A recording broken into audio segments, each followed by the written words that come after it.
Welcome to our Devos this week, where we have been challenging you to encourage. One of the reasons why I think this year has been discouraging to a lot of us is because we are not encouraging enough those around us. And I believe that as a Christian, it ought to be your focus to be constantly encouraging those around you. And there's several different ways to do it.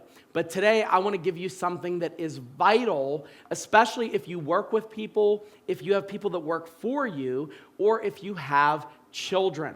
And this is a big, I want to say it's like a hack or an app that you can put into your toolkit to become an encouraging person. And that is simply catch someone doing something right. Now, I want to kind of give you a little scenario, and you know the scenario. Your boss calls you and says, hey, we have to have a meeting Friday at 3 p.m. What are you thinking? Well, you know what you're thinking. Oh my goodness, am I going to get fired? What was wrong with something that I did? Was it because I was late and I didn't report it? Was it because of something? And all you do is you go through all these scenarios, these complex scenarios that involve your boss having caught you or your boss having called you out on doing something wrong, right? Well, if you want to be an encourager, I want to challenge you to flip that on its head. I want you to look for opportunities in the lives of those around you to catch someone doing something right.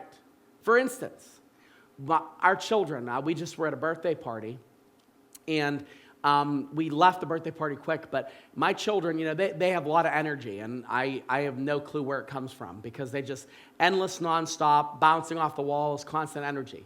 But when we take our kids out in public, their behavior is just unbelievable. I mean, they're respectful, they say hi to people, they really, they're not perfect by any stretch, but I just love taking them places. So what I'm going to do later on when I see them is I'm going to sit them down, just like I would if they were having a behavioral problem, and I'm going to say, look, I really love how you guys behaved at that party. I loved watching how you were interacting with people. I loved watching how you were using your manners.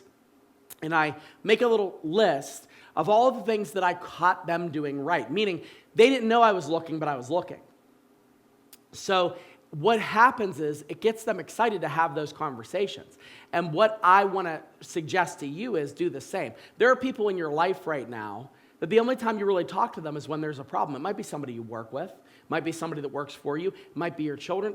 It might even be your spouse or your parent. So what I would suggest is the same measure of intensity that you use to sit them down and have a conversation about something that might be going south. Flip it around and say, hey, I want to talk to you because I just love that you are doing X, Y, Z. Or I love how kind you are. Or I love how caring you are. Whatever it may be.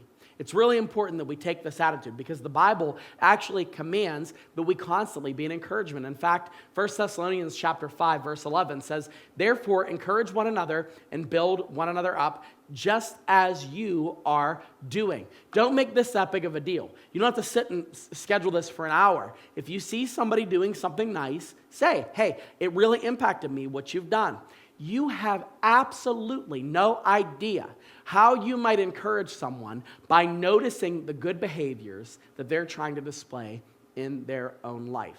If you want to be an encourager, you have to take the focus off of yourself and be like Jesus and focus on those around you more. And you just might catch something awesome that you can encourage someone to repeat and do again and again.